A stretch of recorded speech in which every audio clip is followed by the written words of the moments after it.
परमात्मा पाप कर्म दंड को भी काट सकता है। अभी तक जिस भी संत व महापुरुष से मिले उन्होंने यही बताया कि पाप कर्म फल भोगने से ही समाप्त होगा। वो प्रभु कौन है जो पाप कर्म को काट देता है, वो काल के बंधन से छुड़वा देता है। उसका क्या नाम है, पूजा की विधि क्या है? कृपया अवश्य सुनिए जगत गुरु तत्वदर्शी संत रामपाल जी महाराज के अमृत वचन। परम पिता परमात्मा पूर्ण ब्रह्म सर्वश्रेष्ठी रचनहार कबीर देव कबीर साहेब कबीर परमेश्वर जी की असीम रजा से आप सभी पुण्यात्माएं परमात्मा की महिमा श्रवण करने के लिए उपस्थित हुए। जिस प्राणी के युगों युगों के शुभ संस्कार वितरित हो जाते हैं उनको मानव शरीर प्राप्त होता है। उससे भी शुभ संस्कारी वो हंस आत्माएं हैं जिनको सतगुरु मिलते हैं, सत्संग श्रवण करने का अवसर प्राप्त होता है।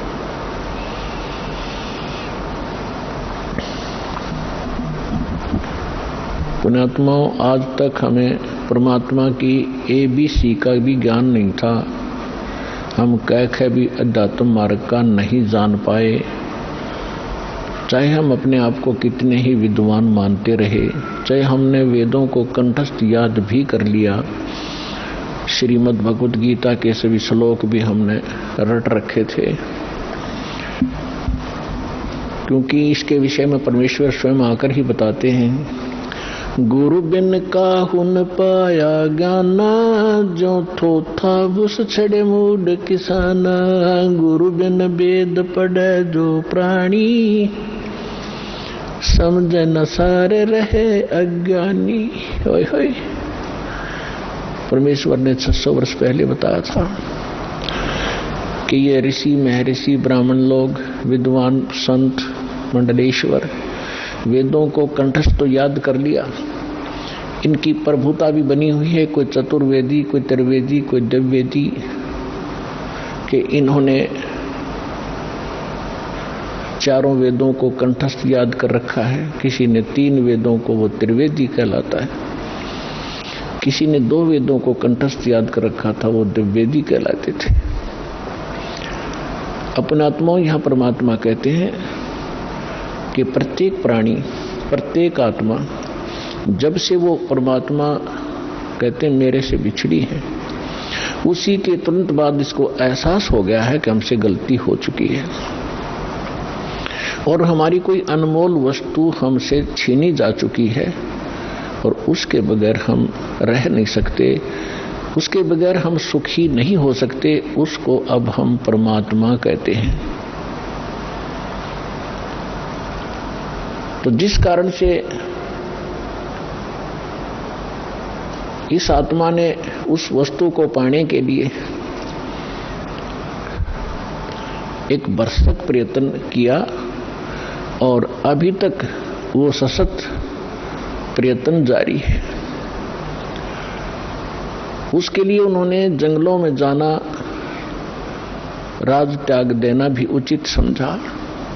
शरीर नष्ट हो जाए, गल जाए, तपस्या कर करके उन्होंने भगवान पाना ही चाहा पर नहीं मिला। उन्होंने चारों वेदों को कंठस्थ याद कर लिया, पढ़ने लगे थे परमात्मा को खोजने के लिए। फिर वो याद हो गए, क्योंकि पहले शांत स्वभाव के लोग होते थे, वर्तमान की हाहाकार नहीं थी। बार बार के रिपीटेशन से, आवर्ती से ये कंठस्थ हो जाते हैं। तो उन्होंने चारों वेदों को याद कर लिया और कोई भी कहीं बोलता तो वो तुरंत उसके अध्याय और मंत्र को तुरंत सुना देता, जिस कारण से वो प्रभुता प्राप्त हो गए। और जब प्राणी को प्रभुता प्राप्त हो जाती है, परमात्मा से कोसों दूर हो जाता है, क्योंकि जीव साहब नहीं हो सकता, परमात्मा ही साहब है। अब आप देखते हो हम कितने अज्ञानी हो गए। हम छोटी सी पोस्ट प्राप्त कर लेते हैं, यदि हमें कोई सीधा नाम पुकारता है तो हमें दुख होता था, और हमें साहब बोलता तो हम प्रसन्न होते थे, छाती फूल जाती है। इस ज्ञान से पता चलेगा कि साहब क्या है और जीव क्या है। तो कहने का भाव ये है कि वो वेदों के कंठस्थ करने वाले इतने प्रभु बन गए, उनको ब्राह्मण कहने लगे। ब्राह्मण का अर्थ होता ब्राह्मण सोए जिन ब्रह्म पहचाना। ब्राह्मण सोए जो ब्रह्म पहचाने। ब्रह्म माने भगवान, परमात्मा को पहचाने अपने आत्माओं। यहाँ क्योंकि ये दातम मार्ग है, पहली कक्षा के बालक भी आते हैं, तो ब्रह्म का अर्थ ये ना समझ लेना कि निरंजन ज्योति काल है, नहीं। ब्रह्म का अर्थ वैसे प्रभु होता है, भगवान होता है, राम कहो, साब कहो, ब्रह्म कहो। लेकिन जैसे हम पूर्ण परमात्मा कहते हैं, पूर्ण ब्रह्म कहते हैं, इसका मतलब कोई इनकम्प्लीट ब्रह्म भी है। लेकिन ब्रह्म शब्द पर्याप्त है परमात्मा के लिए। लेकिन यहां ये नकली प्रभु घने हो गए, तो इसलिए प्रभु की पहचान जिसने कर ली, ब्रह्म की पहचान जिसने कर ली, वो ब्राह्मण कहलाता है। दास अपने प्रवचनों में बहुत बार पंडितों ब्राह्मणों के विषय में उनकी मूर्खता अज्ञानता सुनाता है। तो उसमें ये ना समझें कि दास एक ब्राह्मण वर्ण को कह रहा है। ब्राह्मण वर्ण अलग वस्तु है। जैसे एक वैद्य था और वो बहुत अच्छा वैद्य था, नाड़ी पकड़कर तुरंत बता देता था अमुक रोग है, औषधि भी उसके पास कारगर थी, सुप्रसिद्ध हुआ। उसकी एक दो पीढ़ी उसके द्वारा बताई औषधि और उस विधि से वो उपचार करते रहे, वो भी वैद्य कहलाए। लेकिन आगे चल के वो लाखों की संख्या बन गई उनके वंशजों की, और वो वैद्य नहीं है, फिर भी उनका सरनेम वैद्य बन गया। अब कोई कुछ कार्य करता है, कोई कुछ कार्य करता है, वो भी अपने पीछे लगाता है रमेश वैद्य, और काम क्या है उसका, परचून की दुकान। जानता नहीं पेट के दर्द की दवाई औषधि, और लिखता है रमेश वैद्य, तो वो वैद्य नहीं है। और यदि कहीं किसी वैद्य की मूर्खता बताई जाती है कि रोग ये और दवाई ये दे रहा है, ये खाक वैद्य है, तो उस वैद्य को दुख नहीं होता जो परचून की दुकान किए हुए। इसी प्रकार ब्राह्मण की विषय में जानना। मेरे पूज्य गुरुदेव जी ब्राह्मण वर्ण में जन्मे थे, लेकिन वो अपने आप को ब्राह्मण नहीं कहते थे, पंडित नहीं कहते थे। पंडित ब्राह्मण की दूसरा पर्यायवाची पंडित भी कहलाता है। पंडित का भी यही अर्थ होता है। वो ब्राह्मण नहीं कहलाते थे जो हमने अपने परंपरागत समझ लिया है। हम किसको ब्राह्मण मानते हैं? जो श्राद्ध निकलवाता हो, पत्रे बाँच कर सुना दे, तेरा भी आपत्ति आनी है, ये ऐसे शर्त कर दे, ऐसे वैसे कर दे, ये ब्राह्मण कहलाते हैं। लेकिन यदि हम पंडित की परिभाषा समझना चाहें तो हमारे पूज्य गुरुदेव जी ब्राह्मण होते हुए अपने आप को ब्राह्मण नहीं कहते थे, वो संत कहलाते थे कि हमने पंडिताई कभी की नहीं, हम ब्राह्मण नहीं हैं। और मेरे दादा गुरु जी छावला गांव दिल्ली के अंदर, दिल्ली स्टेट में एक छावला गांव है नजफगढ़ के पास, वहां के वो जाट थे। और बचपन से ही वो हमारे जो चौथे दादा गुरुजी थे उनके संपर्क में आ गए। उन्होंने उसको काशी विद्यापीठ में पढ़ाया, अपने पास ही रखा। तो वो 4 विषय के आचार्य बन गए उस विद्या को पढ़कर। लेकिन उन्होंने पंडिताई की नहीं, फिर भी वो पंडित चिदानंद नाम से जाने जाते थे। और उनका आश्रम बना हुआ है जिला सोनीपत हरियाणा, तहसील खरखोदा के पास एक गोपालपुर गांव है छोटा सा, उसमें उनका आश्रम बना हुआ है। दास उसको बहुत बार देख कर आया है, उस पर लिखा है पंडित चिदानंद आश्रम, जबकि वो वर्ण में जाट थे। तो हमने सबसे पहले ये देखना है कि इन चीजों का हमने इनसे ऊपर उठना है, जातिवाद से। हमारी क्या जाति है? जीव हमारी जाति है, और मानव धर्म हमारा हिंदू मुस्लिम सिख ईसाई कोई धर्म नहीं है न्यारा। जब हम परमात्मा के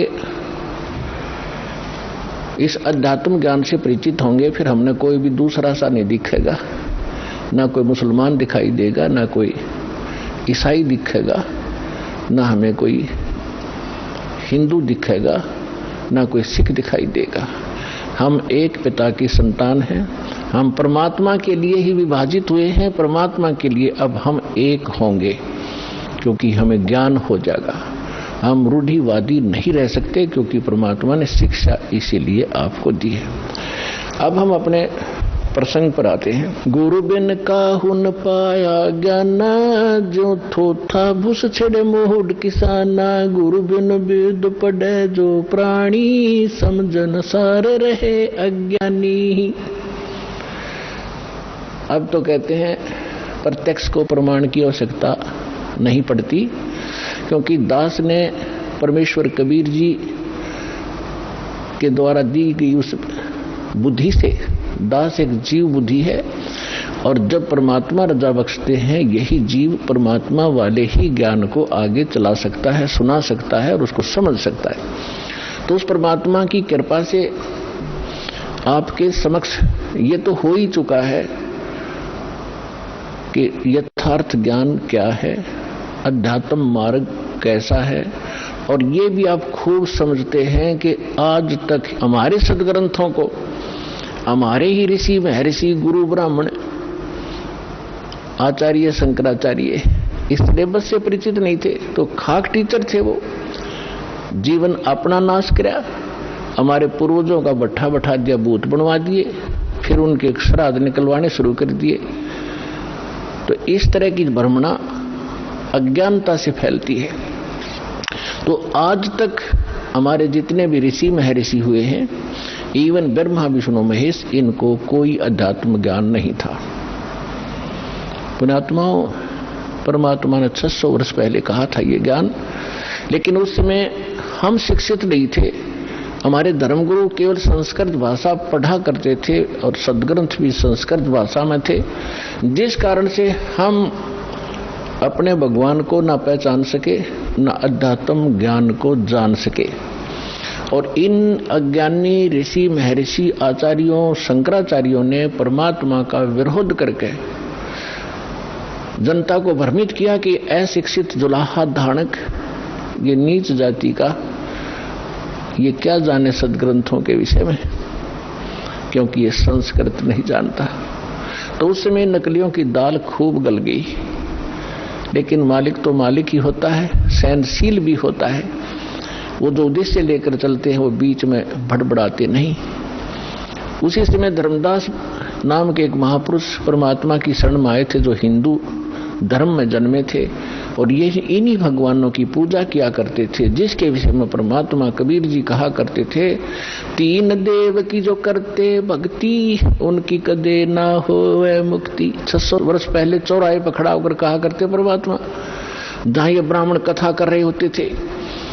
तो उस समय परमात्मा को बहुत मार पड़ा करती थी, पीटा करते थे, घसीटा करते थे, लेकिन परमात्मा सत्य है, उसके वचन सत्य हैं, उसका अस्तित्व सत्य है, वो झूठ ना कह सकता और ना ही वो झूठ होता है। तो तब धर्मदास नाम के एक महापुरुष बड़े विचलित हुए। अब जो प्रसंग चल रहा है हम उसी पर आते हैं। इस ज्ञान को बताने के लिए परमात्मा स्वयं आते हैं। परमात्मा की पहचान करने के लिए हमारे सदग्रंथ पर्याप्त हैं, जिनको आज तक हम शिरोधार्य माना करते थे। पवित्र चारों वेद, ऋग्वेद, यजुर्वेद, अथर्ववेद और सामवेद, इन चारों वेदों को हम सत्य मानते हैं, पूरा विश्व सत्य मानता है। विशेषकर हिंदू धर्म के नाम ये लिख दिए गए हैं कि हिंदुओं के ग्रंथ हैं, तो हिंदू तो इसको सत्य मानते ही मानते हैं। दूसरे श्रीमद् भगवत गीता, वेदों से भी प्रथम स्थान आज श्रीमद् भगवत गीता जी का है,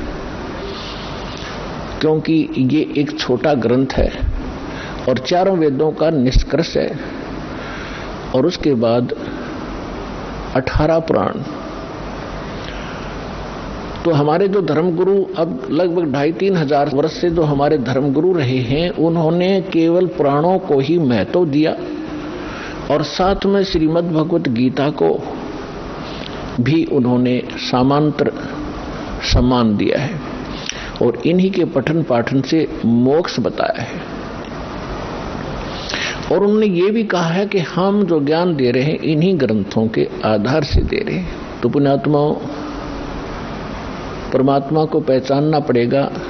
जब तक हमें ये विश्वास नहीं होगा कि ये सामने रखा एक चमकीला पत्थर वास्तव में हीरा है, लाल है, इसकी कीमत इतनी है, तब तक हम उसका दाम नहीं लगा सकते, उसका मूल्य चुका नहीं सकते, दे नहीं सकते, उसको ग्रहण कर ही नहीं सकते, क्योंकि वो कीमती इतना है।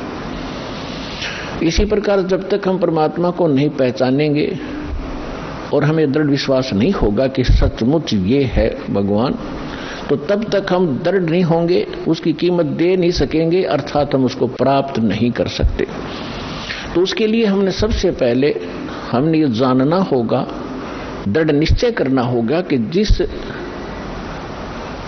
परमात्मा को हम प्राप्त करने के लिए प्रयत्न करेंगे, उसके लिए जो भी कीमत हमने देनी पड़ेगी वो देंगे, तो वास्तव में वो परमात्मा है भी कि नहीं।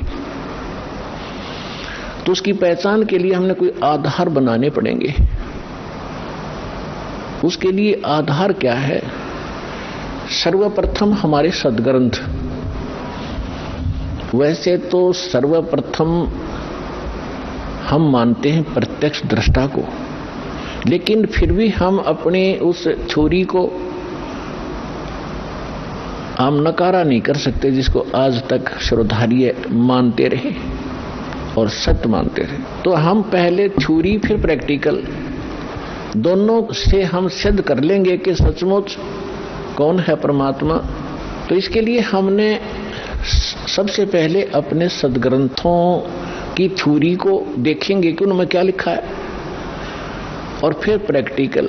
जब दोनों एक जैसा रिजल्ट देंगे तो ही इज गॉड, वो परमात्मा है। तो पुण्यात्माओं, श्रीमद् भगवत गीता अध्याय नंबर 4 के श्लोक नंबर 32 में 32 में कहा है कि अर्जुन, मैंने अभी आपको अध्याय नंबर 4 के श्लोक नंबर 25 से लेकर 30 तक जिन साधकों और साधनाओं की जानकारी दी है, और वो साधक चाहे कोई देवी देवताओं को पूजता है, उसी को सत्य मानता है, पापनाशक जानता है, कोई स्वाध्याय करता है, कोई तीक्ष्ण अहिंसावादी व्रत ही करके मुंह पर पट्टी बांध गए नंगे पैरों घूम कर अपनी साधना को सही मान रहा है। चौथे अध्याय के 32वें श्लोक में कहा है कि इन यज्ञों माने धार्मिक अनुष्ठानों की जानकारी ब्रह्मणे मुखे सच्चिदानंद घन ब्रह्म ने अपने मुख कमल से बोली है। पुण्यात्माओं, दास ने एक शब्द बोला था, गुरु बिन काहुन पाया ज्ञाना, जो थो था भूस छड़े मूड किसाना, गुरु बिन वेद पढ़े जो प्राणी, समझन सार रहे अज्ञानी। श्रीमद् भगवत गीता चारों वेदों का निष्कर्ष है। चौथे अध्याय के 32वें श्लोक में यहाँ एक ब्रह्मणे मुखे शब्द है। इस ब्रह्मणे मुखे शब्द का हमारे अनुवादकर्ताओं ने इस दास से पहले जो अनुवाद दास ने किया है, गहरी नजर गीता में एक पुस्तक बनाई है, यानी उसका अनुवाद समझो श्रीमद् भगवत गीता का अनुवाद है, उसका नाम लिखा है गहरी नजर गीता में। इससे पहले जितने महापुरुषों के आप अनुवाद उठाकर देखोगे उसमें क्या लिख रखा है, वेद की वाणी में ब्रह्मणे मुखे का अर्थ किया है वेद की वाणी। और इन्हीं अनुवादकर्ताओं ने 17वें अध्याय के 23वें श्लोक में इसी ब्रह्मणे का अर्थ किया है सच्चिदानंद घन ब्रह्म। वो यथार्थ अनुवाद है, वो सही अर्थ है। यहां ये विचलित हो गए, तो ये विद्वान नहीं थे, इसलिए इन्होंने अनुवादों का अड़ंगा कर दिया। अपनी ओछी सोच से अर्थ भी अनर्थ कर दिए। ब्रह्म का अर्थ भगवान होता है, तो ब्रह्म का अर्थ कोई वेद करता है तो महामूर्ख है। वेद एक सिद्धांत है, संविधान है, भगवान की जानकारी देता है, उसके नियम बताता है, और ब्रह्म भगवान है। जैसे एक राजा है, राजा का संविधान है, वो उसके नियमों का, उसके अंदर उसके सारे नियम लिखे हुए हैं, कैसे एक प्रजा को रहना चाहिए, क्या अपराध है, कैसा ना करना चाहिए। और कहीं पर कोई राजा का अर्थ और संविधान लिख दे तो वो अर्थ ठीक नहीं कर रहा, अनर्थ कर रहा है। इसी प्रकार यहाँ ब्रह्मणे माने सच्चिदानंद घन ब्रह्म, और मुखे अपने मुख कमल से बोली गई वाणी में विस्तार से कहे हैं। सच्चिदानंद घन ब्रह्म ने अपने मुख कमल से बोली उस अमृत वाणी में उन धार्मिक युगों की जानकारी, अनुष्ठानों की जानकारी विस्तार के साथ कही है, और उसको तत्व ज्ञान कहते हैं। और उसको जानने के बाद तो सभी कर्मों से मुक्त हो जाएगा। अब गीता ज्ञान दाता कौन है? ये ब्रह्म है। जैसे दास ने शब्द सबसे पहले ये बोला था कि ब्रह्म शब्द पर्याप्त है, लेकिन ब्रह्म का अर्थ भगवान कहो, साब कहो, राम कहो, तो ये सत्संग एक ऐसा जटिल समस्या बन गई, यो अध्यात्म मार्ग, कि दास यदि किसी पॉइंट को कच्चा छोड़ के आगे चलेगा तो प्रथम बार सुन रहा भक्त कुछ नहीं समझ पाएगा। इसलिए एक ये सामूहिक लेक्चर दिया जाता है आध्यात्मिक टीचर होने के नाते, तो उसमें ये ध्यान रखा जाता है कि शायद प्रथम कक्षा के बच्चे भी आए जो पहली बार दीक्षा लेने आए, और किसी के वैसे कहने से वैसे भी श्रोता बन कराते। तो ये इसलिए यहाँ थोड़ा सा डिफाइन करेंगे। जैसे साहब कहो, ब्रह्म कहो, राम कहो, गॉड कहो, अल्लाह कहो, खुदा कहो, ईश कहो, ब्रह्म कहो। अब जैसे एक तहसीलदार भी साहब है, प्रभु है, स्वामी है अपने विभाग का। ऐसे ही आगे चले हम थोड़े शॉर्ट में बताऊंगा। जैसे डिप्टी कमिश्नर भी साहब है, मंत्री भी साहब है, मुख्यमंत्री भी साहब है। आप अंडरस्टूड, आपको खूब समझते हो आप कि ये साहब कितने सतर के हैं। और प्रधानमंत्री भी साहब कहलाते हैं, और राष्ट्रपति जी भी साहब ही कहलाते हैं। तो इसे समझ लेना। तो ये इसलिए ब्रह्म, अब जैसे मुख्यमंत्री जी हैं, ये एक क्षेत्र के मालिक हैं, स्वामी है, ये पूर्ण स्वामी नहीं है, पूरे भारत के स्वामी नहीं है। इसी प्रकार यहाँ जो ब्रह्म शब्द है, ये ब्रह्म है 21 ब्रह्मांड का स्वामी। इसको ज्योत स्वरूपी निरंजन गीता अध्याय नंबर 4 के श्लोक नंबर 32 में स्वयं कहता, मैं काल हूं, ये काल ही है। और काल भी स्वामी है। जैसे एक जेल का सुपरिटेंडेंट, वो जेल का स्वामी है और सुपरिटेंडेंट साहब भी है, ऐसे ही ये काल साहब है, 21 ब्रह्मांड का स्वामी है, या एक जेल है, ये जेल का सुपरिटेंडेंट साहब है, ये समझ लो। तो ऐसी ऐसी इसने 21 जेल बना रखी है, एक ब्रह्मांड भी ये जेल है। तो ऐसे ये 21 ब्रह्मांड का साहब है, ये ब्रह्म है, लेकिन ये कंप्लीट ब्रह्म नहीं है, ये पूर्ण ब्रह्म नहीं है, इसलिए ब्रह्म शब्द बोला गया। तो यहां प्रत्येक इसके अंग को हमने समझने के लिए ऐसे करना पड़ेगा। तो इस ब्रह्म ने श्रीमद् भगवद गीता का ज्ञान श्री कृष्ण जी में प्रवेश करके, जैसे को प्रेत बोलती है किसी के अंदर, ऐसे बोला। ऐसे ही इस काल ने एक ब्रह्मा कुमारी पंथ चलाया अभी 100 वर्ष पहले लगभग, और उसमें एक प्रेत आता है, वो कहता अहम ब्रह्मास्मि, मैं ब्रह्मा हूं। कभी कहता है अहम शिवोहम, मैं शिव हूं। ये एक प्रेत का चलाया हुआ है, और वो प्रेत कभी ब्रह्मा की पदवी पर था। जैसे कोई गांव का प्रधान सरपंच रिटायर हो जाता है, उसको अगली बार नियुक्त नहीं किया जाता, तो लोग फिर भी उसको सरपंच साहब कहते हैं, प्रधान साहब बोलते हैं, वो राज्य रह रहे। और वो भी कहीं मिलता है, कोई कहता भी कौन है, फलाना सरपंच हूं, और जब वो सरपंच नहीं होता। तो ऐसे ही दास ने कबीर परमात्मा से प्राप्त उस ज्ञान को आगे बढ़ाया है, as it is, as a tape recorder.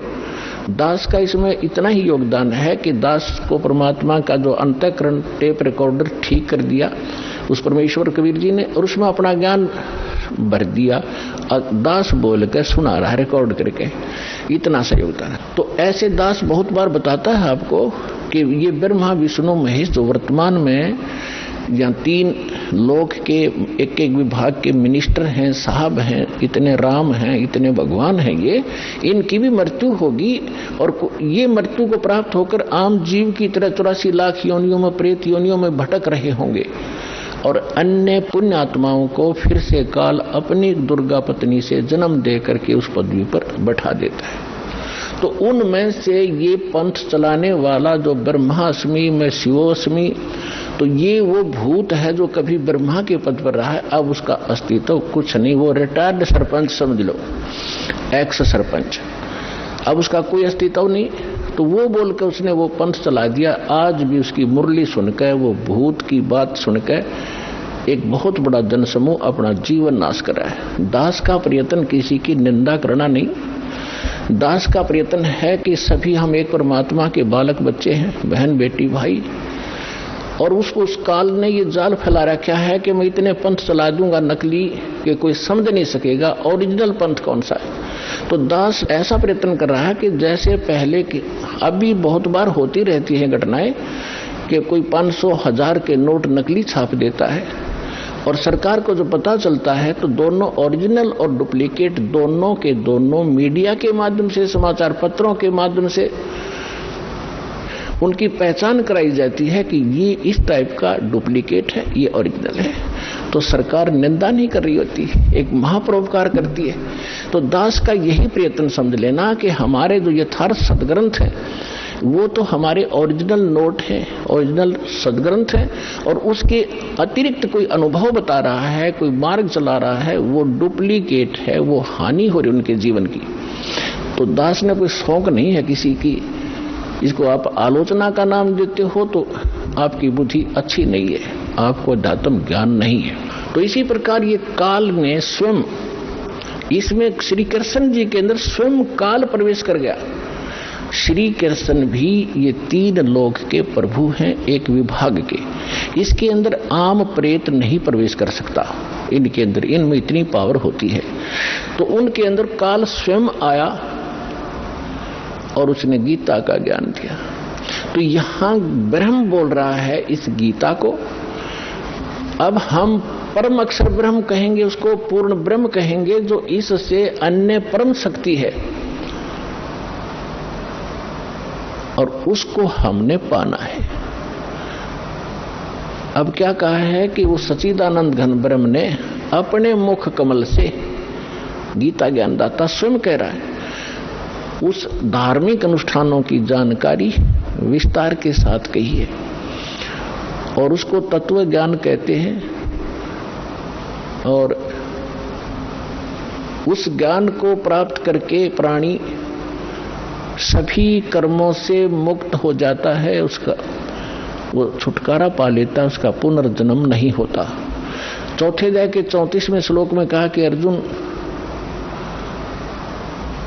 उस तत्व ज्ञान को जो परमात्मा स्वयं आकर अपने मुख कमल से वो वाणी बोलता है, वो तत्व ज्ञान है। उस तत्व ज्ञान को, उसको सूक्ष्म वेद भी कहा है।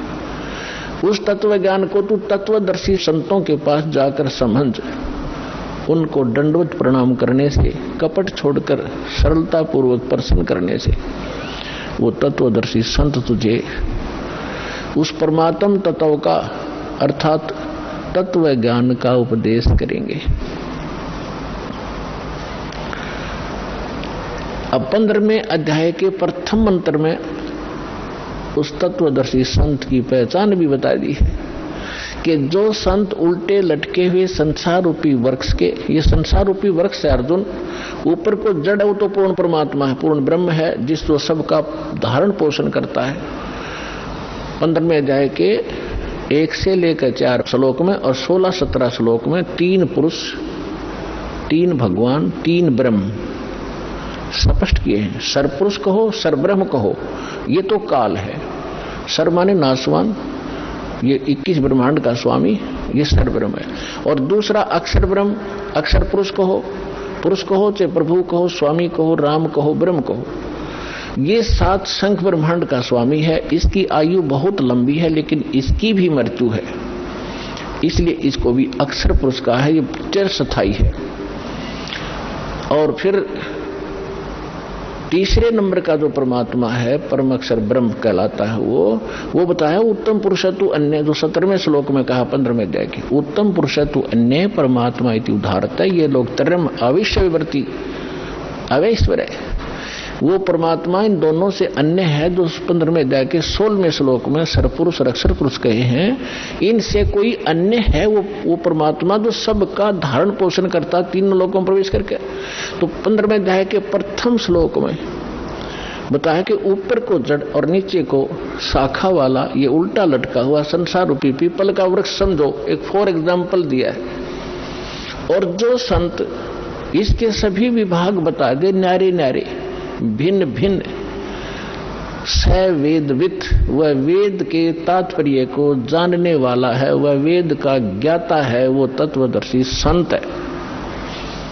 तो पुण्यात्माओं 600 वर्ष पहले परमात्मा स्वयं आए थे, जैसा उनका विधान है कि वो स्वयं आकर अपने मुख कमल से उस तत्व ज्ञान का प्रचार करते हैं जो हमारे नकली धर्मगुरुओं ने, डुप्लीकेटों ने रिजेक्ट करके कूड़े की टोकरी में डाल रखा था, धानक जुलाहा कह के, उसकी वाणी झूठी कह के। आज दास को परमात्मा ने जोरी बनाया, उस लाल को परखा और उसको कूड़े की टोकरी से उठाकर आज सिद्ध कर दिया कि Kabir is God, Kabir is God, Kabir is complete God.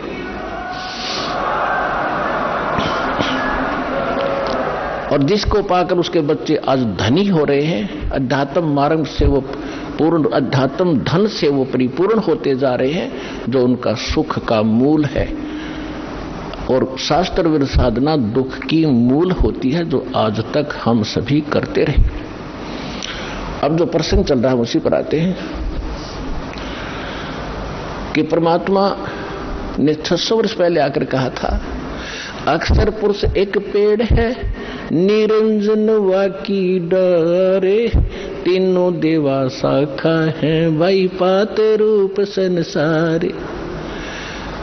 अक्षर पुरुष एक पेड़ है, सरपुरुष वाकी डार, और तीनों देवा उसके आगे शाखा हैं, ये पात रूप संसार। अब आपको बहुत बार उल्टा लटका हुआ संसार रूपी वृक्ष का एक चित्र बनाया है, वो दिखाया है। तो परमात्मा ने मूल को छोड़ दिया, जो जमीन से बाहर दिखाई देता वो सारे पार्ट बता दिए। तना उसको अक्षर पुरुष समझो, उससे तने से मोटी डाहर निकले उसको सरपुरुष, और सरपुरुष के आगे फिर वो 3 शाखाएं हों, रजगुण ब्रह्मा सतगुण विष्णु तमगुण शिव जी, ये शाखा समझो। इतना बता दिया। और पात रूप संसार। फिर इस दास को भेजा ये बताने के लिए कि मूल कौन है।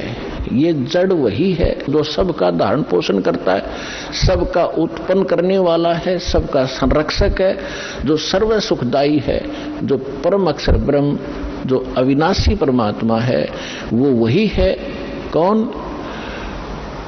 अब दास ने बताया कि इसमें परमात्मा को पहचानने में दोनों पहलू काम करेंगे।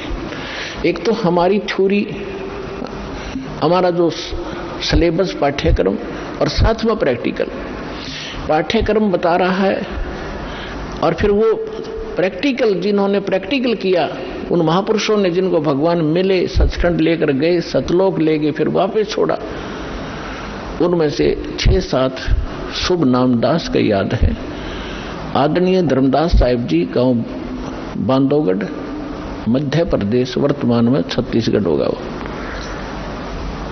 और आदरणीय मलुकदास साहिब जी, आदरणीय नानक साहिब जी, जो सिख धर्म के प्रवर्तक माने जाते हैं, आदरणीय दादू साहिब जी, आदरणीय गरीबदास साहिब जी, गांव छुरानी, जिला झज्जर, हरियाणा वाले, आदरणीय गीसा दास साहिब जी, गांव खेखड़ा, जिला बागपुर, उत्तर प्रदेश वाले, आदरणीय स्वामी रामानंद जी, काशी वाले। तो इन महापुरुषों में से आदरणीय गरीबदास साहिब जी के विषय में दास बताना चाहेगा।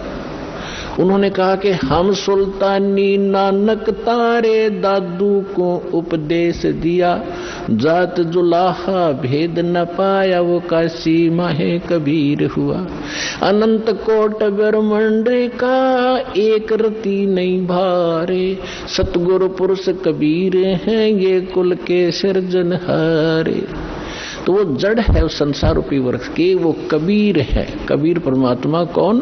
उसको परम अक्षर ब्रह्म कहो, उसको सत्य पुरुष कहो, अमर पुरुष कहो, उसे परम पुरुष कहो, उसे परम अक्षर ब्रह्म कहो, उसे परम अक्षर पुरुष कहो। ये उनके उपमात्मक नाम है। वास्तविक नाम उस परमात्मा का कबीर देव है। उसको अल्लाहु अकबर कहो, कबीर देव कबीर साहब, अल्लाहु अकबर कबीर भगवान, अल्लाह माने भगवान, अकबर अकबरी, अकबीर कबीर, ये कबीर को ही अपभ्रंश करके अकबर बोलते हैं। जैसे हम कबीरू बोल देते हैं, कबीरा बोला करते थे। जैसे गरीबदास जी को गांव वाले गरीबू कहा करते थे। तो ऐसे हम अपभ्रंश करके अपने नाम रख लेते हैं। उनका वास्तविक नाम है कबीर देव, अल्लाहु अकबर, अल्लाह कबीर, गॉड कबीर। अब जो प्रसंग चल रहा था उसी पर आते हैं कि वो परमात्मा स्वयं यहां आते हैं। अब इसमें दोनों पहलू साथ चलेंगे कि जिनको भगवान मिले उन्होंने प्रैक्टिकल किया, और जो हमारे सदग्रंथ आज तक हमें ज्ञान दे रहे थे, हमारे धर्मगुरु समझ नहीं सके, वो हमारा दुर्भाग्य और उनका भी दुर्भाग्य कहेंगे, क्योंकि वो उनकी बुद्धि काल के वश थी। अब हम सतगुरु शरण में आ गए तो हमारे ऊपर काल की जकड़ नहीं रही, इसलिए आप इस ज्ञान को समझ रहे हो। जिस दिन आपका नाम खंड हो जाएगा, यहां से कनेक्शन कट गया, परमात्मा का पंजा आपसे उठ जाएगा, आपको यही शब्द कड़वे लगने लग जाएंगे, और ये हमारे यहाँ भक्त भी आपको बुरे बुरे दिखाई देंगे, क्योंकि काल प्रवेश कर जाएगा, आपकी बुद्धि को भ्रष्ट कर देता है। आज तक ब्रह्मा विष्णु में इसकी गांठ बांध रखी, इसने चक्कर बांध रखा, समझने नहीं दिया। आपकी क्या औकात, आप इस मालिक की शरण से दूर होकर आप सुखी हो जाओगे। जून का महीना हो और एसी रूम से बाहर निकल कर कोई सुखी हो सकता है? चाहे शराब पी कर चाहे निकले जा बाहर, गली में पड़ा रहो, बेशक वो कहा रो शराब के नशे में कोई बहुत सुखी हूं, अब सुखी हूं, खाक सुखी है, रेत में पड़ा पसीने आए पड़े, झागा रहे मुख में। तो ऐसी दशा उन लोगों की जो भगवान से दूर हटकर इस काल के खेमे में खेल खेल रहे हैं। चाहे वो भक्ति कर रहे हैं, वो भक्ति भी नकली, या संसारिक सुख प्राप्त करने के लिए को प्रयास कर रहे हैं, क्योंकि इस काल की साधना से सुख हो ही नहीं सकता। सुख होगा तो इस परमात्मा की ही रजा से, साधना से होगा। आदरणीय गरीबदास साहिब जी ने प्रैक्टिकल बताया कि अजब नगर में ले गए हमको सतगुरु आने, अजब नगर में ले गए हमको परमेश्वर आने, आन माने आके, अजब नगर में ऐसे अजब कमाल के लोक में लेके गए भगवान मुझे खुद आकर के, और जल के बिंब अगाध गति हम सूते चादर ताड़े। है अजब नगर में ले गए हमको सतगुरु आण, यानी वो सतगुरु भी हैं, वो भगवान भी हैं। जो सतगुरु होता है, सच्चा ज्ञान जो देता है भगवान ही देता है, भगवान ही सच्चा ज्ञान दे सकता है। तो उनको सीधे भगवान मिले थे, सतगुरु कहो चाहे परमेश्वर कहो। अजब नगर में ले गए हमको परमेश्वर आने, आन माने आके, ये हमारी देसी भाषा हरियाणा की लैंग्वेज में लिखा ग्रंथ है। और जल के बिंब अगाध गति वहां सूते चादर तान, चादर तान के सोना, यानी कति निश्चिंत हो जाना, बेफिक्र होकर सोना। एक मुहारा है यहाँ देसी कि अच्छा चादर तान के सोए है, सारे काम कर लिए। तो इस तरह कहते हम तो निश्चिंत हो गए कि साधना हमारी सत्य भगवान मिल गए, आंखों सतलोक देख लिया, सत साधना करते रहेंगे, गलती हम करें नहीं, हम निश्चिंत हो गए। हमारे अंदर कोई अब शंका नहीं रही कौन भगवान है और क्या उसको प्राप्त करने का मेथड है, वो सब कंप्लीट प्राप्त हो गया, आंखों देखा। तो दास आपको इतना ही दृढ़ करना चाहता है। देखो माता पिता अपनी बिटिया का विवाह करते हैं तो वो जाकर लड़के वाले का घर भी देखते हैं, उसकी प्रॉपर्टी से भी परिचित होते हैं, अन्य थर्ड पर्सन से भी पूछते हैं। फिर वो आकर घर बताते हैं कि हम जो लड़का देख कर आए हैं उसके ये बिजनेस है, उसके ये व्यापार है, इतनी उसको प्रॉपर्टी है। तो लड़की को कोई डाउट नहीं होता क्योंकि पिता बता रहा है। थर्ड पर्सन कहे तो शायद शंका हो जाए। तो इसी प्रकार उस परम पिता ने आके आपको ज्ञान दिया है कि जहां तुम जाओगे वहाँ क्या क्या सुख सुविधाएं हैं, तो आपको डाउट नहीं रहना चाहिए। और फिर साथ के साथ अपने गवाह भी तैयार कर रखे। ये लड़की न्यू कह मैं जाकर देख कर आऊंगी, तो वह भी एक बात है, देखा पिताजी झूठ नहीं बोल रहे। तो इसी प्रकार आप जी ने एक नेक भक्त का भी आचरण एक दिखाना है कि जो दास बोल रहा है वो किसी डूम भाट के गीत नहीं है, गॉड गिवन स्पिरिचुअल नॉलेज है, एच इट इज, जो भगवान ने बताया। और जिन महापुरुषों को भगवान मिले उन्हें जो का तो सेकंड किया, हमारे सदग्रंथ बता रहे। अब आपको श्रीमद् भगवद गीता से परिचित कराया, और विशेषकर हिंदू समाज तो जो भगवान की तरफ में पहले से लगे हैं, तो उन्होंने तो गीता का पाठ रोज कर ही रखा तकरीबन। दास एक बार 2003 के अंदर उदयपुर के अंदर सत्संग कर रहे थे, थोड़ी सी संगत होती थी, और हमारे पास एक प्रोजेक्टर सिस्टम हमने किया था, और टीवी पर दास दिखा रहा था, बता रहा था। एक बहन सुन रही थी, उसमें प्रोजेक्टर सिस्टम नहीं था, केवल टीवी ही पर हम दिखा रहे थे। टीवी पर थोड़ी बहुत दूर दिखा करते, थोड़े आदमी बैठा करते। उसके तुरंत बाद हमने प्रोजेक्टर ले लिया था भक्तों ने। तो सत्संग कर रहा था, उसमें बताया सारा कुछ, गीता को दिखाया। फिर मैं नीचे आकर एक चारपाई डली थी, उस पर बैठ गया। 10-20 भगत, कुछ शंका समाधान वाले, कुछ दीक्षा के इच्छुक आकर बैठ गए। तो एक बहन कहने लगी, जी मैं तो व्रत करती हूँ, शुक्रवार का मैं छोड़ूंगी नहीं। मैंने कहा बहन आप गीता को मानते हो? कहा गीता डेली पढ़ती हूँ। मैंने कहा 6 अध्याय के 16वें श्लोक में गीता जी में लिखा है कि अर्जुन, ना तो ये साधना, ये योग अधिक खाने वाले की सफल हो सकती, और ना बिल्कुल न खाने वाले की, बिल्कुल ना खाना, व्रत रखना। और ना ज्यादा जागने वाले की। लोग दिखावा नहीं होगा, मैं 4-2 बजे उठ लेता हूँ, प्रसाद ना करता हूँ और सोता ही नहीं रात में। नहीं, नाम उठत ना हम बैठत, नाम सोवत जागवे, नाम खाते नाम पीते, नाम सेती लागवे।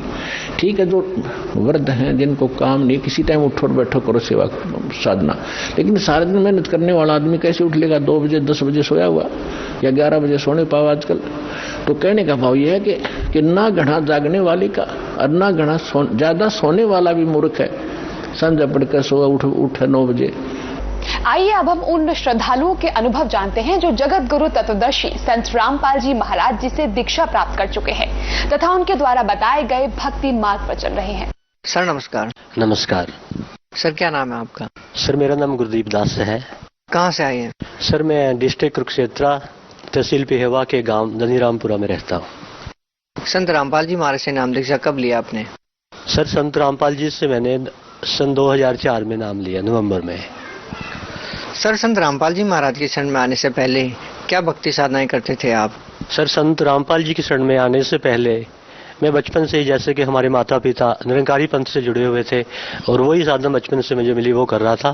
सत्संग वगैरह अटेंड करता था, सेवा करता था।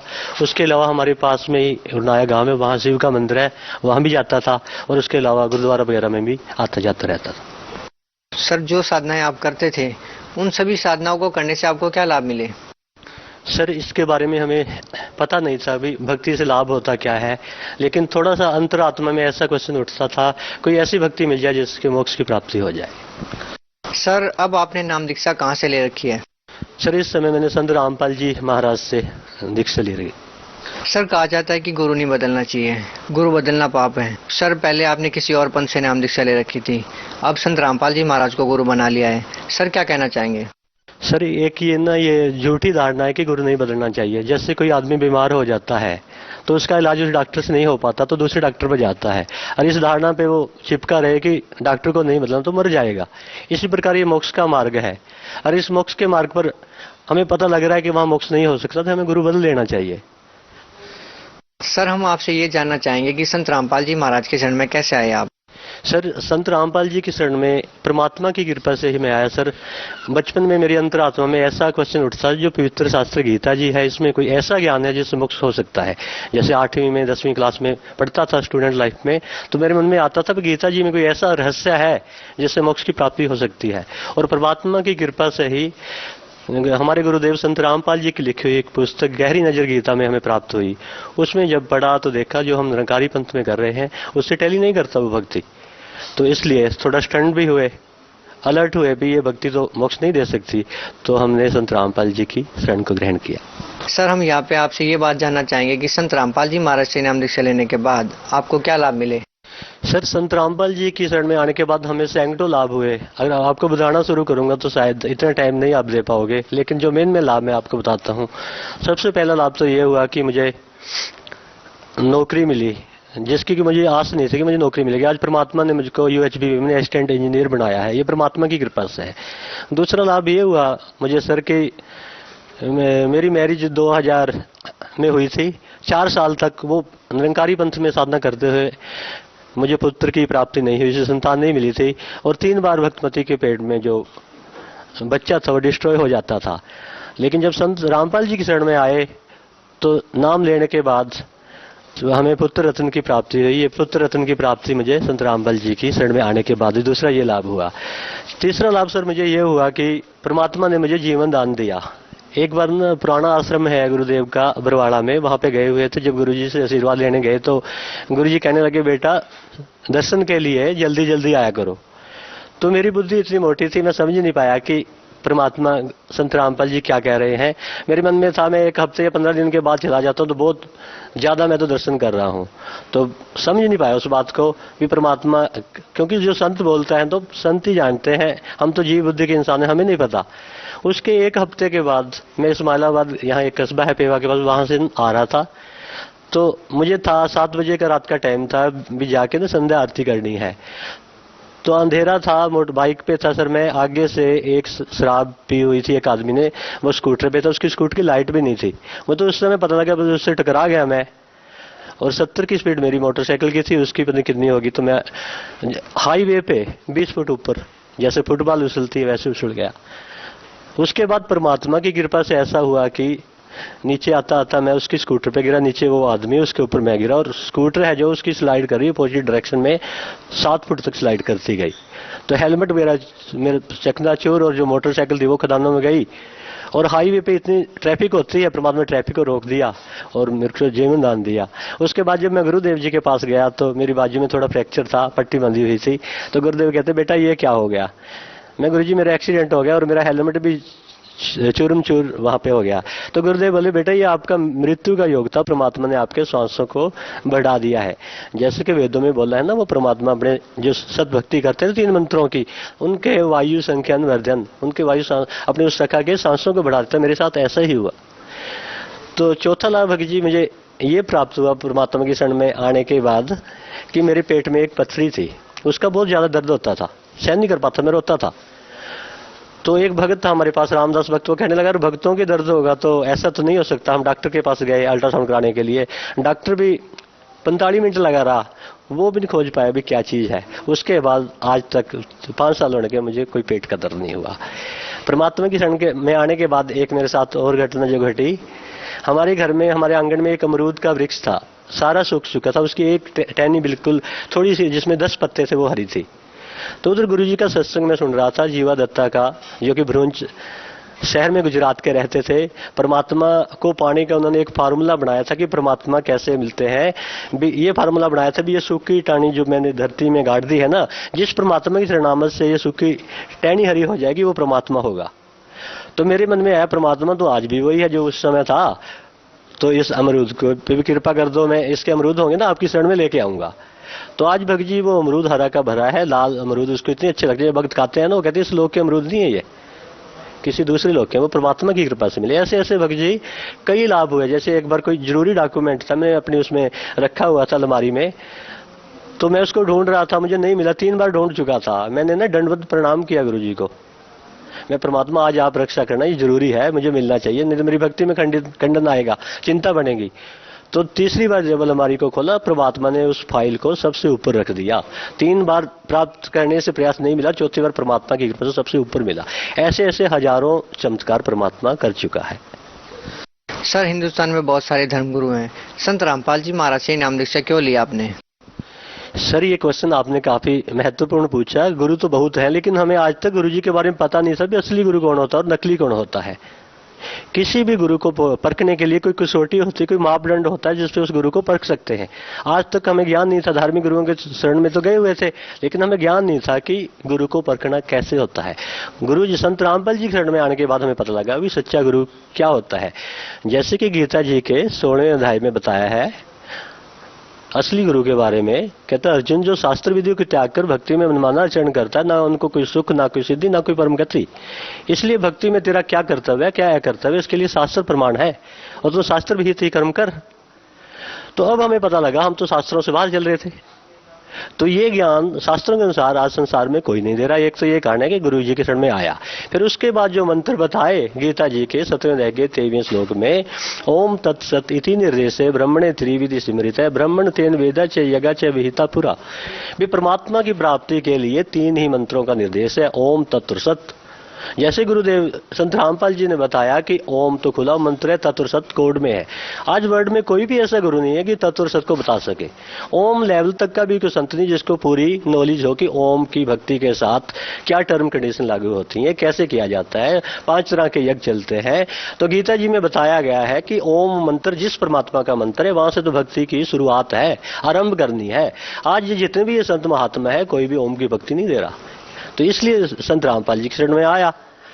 ऐसे ऐसे और भी कारण है। गीता जी के 4th अध्याय के 34 श्लोक में बताया है, तत्विधि प्राणी पेतन परिप्रश्न ज्ञानी ज्ञानम तत्वदर्शनीम उपदेशयंती। मोक्ष का मार्ग तो तुझे तत्वदर्शी संत के पास ही मिलेगा, उससे विधि पूछना।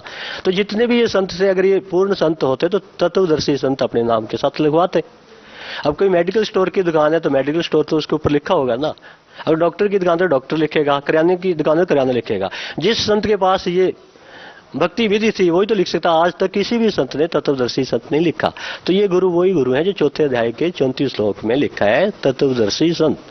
तो गुरु जी पहली बार इस कलयुग में जहां तक है भी अपने नाम के साथ तत्वदर्शी संत लिख रहे हैं, इसलिए संत रामपाल जी के शरण में हम आ गए। सर, कुछ लोगों की धारणाएं हैं कि संत रामपाल जी महाराज सभी धर्मगुरुओं की निंदा करते हैं, सर क्या कहना चाहेंगे? सर, उनको इस चीज का ज्ञान नहीं कि गुरु जी निंदा कर रहे हैं या परोपकार कर रहे हैं। अब कोई आदमी सच्चाई बोलता है, अगर अज्ञानता के कारण उसको निंदा कहता है तो उसका दुर्भाग्य है। निंदा किसको कहते हैं इसकी डेफिनेशन लोगों को नहीं पता। जैसे कोई स्कूल में टीचर पढ़ा रहा है, उसने न्यूमेरिकल जैसे गुरुदेव बताते हैं गलत कर दिया, दूसरा टीचर उसी समय पर आ जाता, वो देखता है कि इसने गलत किया हुआ है, तो उस टीचर का क्या फर्ज बनता है, अभी आपने ये गलत किया है, प्लीज सेट इट राइट। अगर वो टीचर उस समय चुप रहता है तो वो पाप कर रहा है। लेकिन गुरु जी जो ये संत जितना भी भक्ति मार्ग बता चुके हैं उसको टैली करें सदग्रंथों से, वेदों से, कुरान शरीफ से, और ऐसे संत जिन्होंने परमात्मा को पाया उनके ज्ञान से। और इनका ज्ञान उनके साथ टैली नहीं होता। गुरु जी इनको लताड़ रहे हैं, आपकी भक्ति मार्ग सही नहीं है, तो इनको टैली तो कर लेना चाहिए ना। अगर ठीक है तो इसका जवाब दे, क्यों नहीं दे रही है।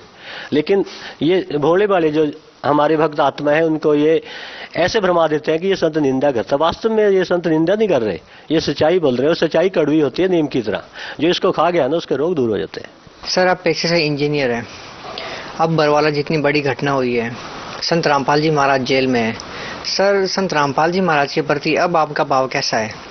कहते भक्ति भाव बादो नदीस सभी चले गहराए, सरता सोई जानिए जेठ मास ठहराए। ये हम भक्त समाज का गुरु संत रामपाल जी के जो शिष्य है उनके लिए जेठ मास है। इसमें जो ज्ञान गुरु जी ने दिया ना उससे हमारा भाव और भी ज्यादा बढ़ गया है। ये परमात्मा है संत रामपाल जी, इनको अंदर करके ये भूल कर रहे हैं बहुत। ये देश के लिए भी बहुत बड़ा दुर्भाग्य है कि एक ऐसे संत को जो गीता जी के अनुसार, जो वेदों के अनुसार भक्ति कर रहा है, उसको अंदर कर दिया।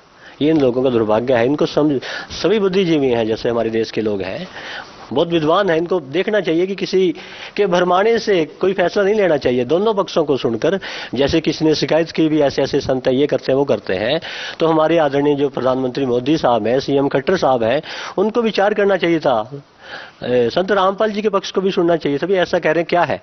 उसके बाद जो ये कर देते हैं पॉलिटिकल जो ने प्रोपेगेंडा किया है इस ज्ञान को दबाने के लिए, क्या परमात्मा के ज्ञान को कोई दबा पाया आज तक? हिरण्यकश्यप ने कोशिश की थी प्रहलाद को दबाने की, जब उसका जुल्म बढ़ गया तो उसके पेट को फाड़ दिया गया था। सर आप लोगों को धर्मशास्त्रों के बारे में इतनी गहरी रुचि कैसे है?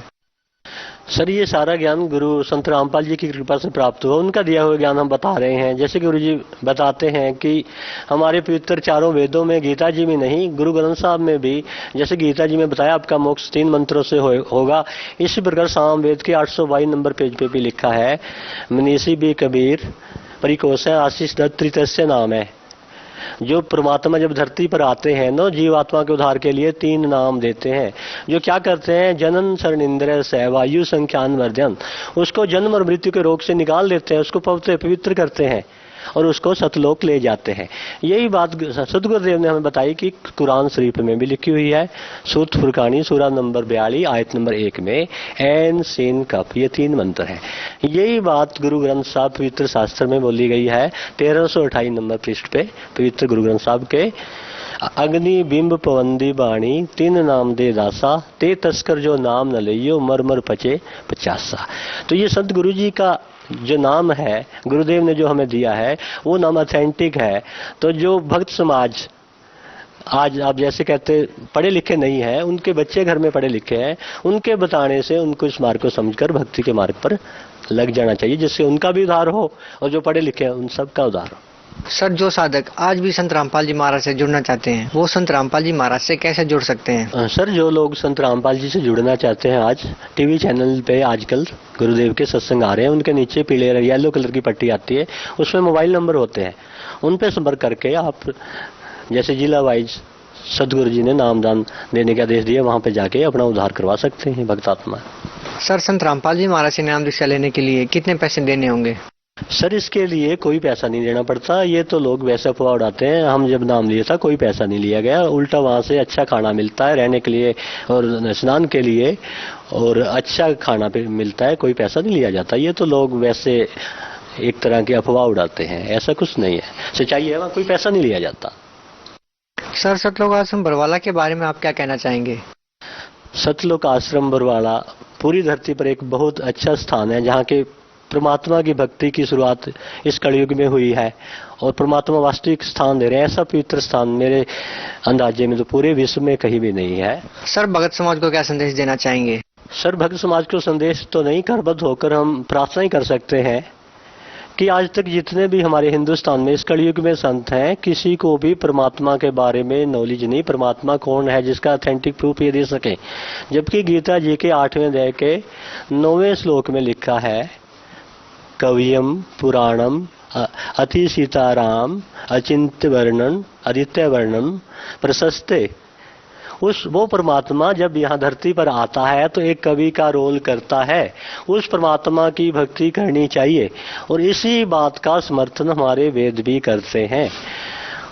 जैसे कि साम वेद में, हमारे ऋग्वेद में मंडल नंबर 9 में उसकी मंत्र नंबर 16 में बताया गया है, कबीर गिरबी काव्ये न कबीर संत सो में पवित्रम अतियेति रेबन।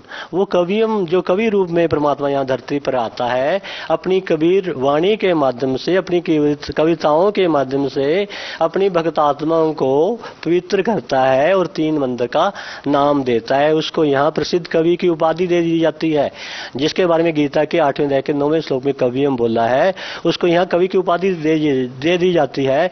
लेकिन वो परमात्मा वास्तविक रूप में तृतीय धाम की उस स्थायी भूमि पर एक संत रूप में विराजमान है, एक सिंहासन पर वो परमात्मा है।